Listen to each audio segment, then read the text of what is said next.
Ohm's law examination के point of view से बहुत इंपॉर्टेंट है। ओम नाम का ये फिजिसिस्ट था जर्मन, ठीक है। इसने बताया था रिलेशन क्या है किसका, करंट का flowing in the metallic wire and potential difference. तो आपने ये याद रखना है करंट का पोटेंशियल डिफरेंस के साथ जो रिलेशन है ये फिजिसिस्ट ओम ने बताया था, तो इसी को ओम्स लॉ कहते हैं। क्या बताया था, क्या रिलेशन है? The potential difference V across the end of the given metallic wire in an electric circuit is directly proportional to the current flowing through it, provides its temperature remains the same. This is called Ohm's law in the other words. ठीक है, Ohm's law ने क्या law निकाला? Ohms ने क्या बताया, relation इनका क्या है? उसने बताया कि पोटेंशियल डिफरेंस जो V है, ठीक है, तो वो है is directly proportional to the current. बस इतनी बात याद रखो ओम्स लॉ की, potential difference is directly proportional to current. तो इसका मतलब मैंने पहले भी बताया हुआ, डायरेक्टली प्रोपोर्शनल टू का मतलब होता है कि अगर करंट ज्यादा होगा, ये आप लाइंस ऐड कर सकते हो।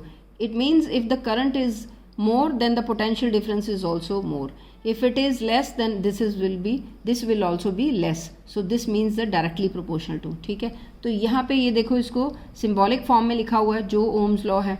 ये क्या है, potential difference is directly proportional to current, ये मैंने आपको सिम्बल्स बताए हुए हैं। तो और ये देखो, अगर ये कांस्टेंट ऑफ प्रोपोर्शनैलिटी है, इसके इज इक्वल टू बनाना तो एक और स्टेप लिख सकते हैं, v is equal to constant and i।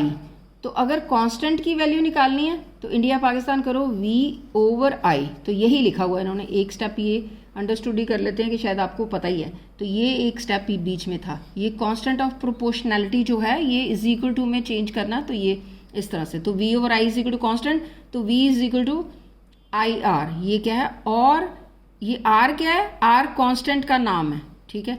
v is equal to I R कैसे हो गया, ये देखो इसको r बना दिया तो v इज इक्वल टू आई ऊपर चला गया। ये यहाँ से ये पूरी लाइंस आपको आनी चाहिए। उसके बाद r जो क्या है, कांस्टेंट, ठीक है, गिवन टेम्परेचर, और इसी को क्या कहते हैं, रेजिस्टेंस। तो रेजिस्टेंस का फॉर्मूला क्या निकला है, v ओवर i।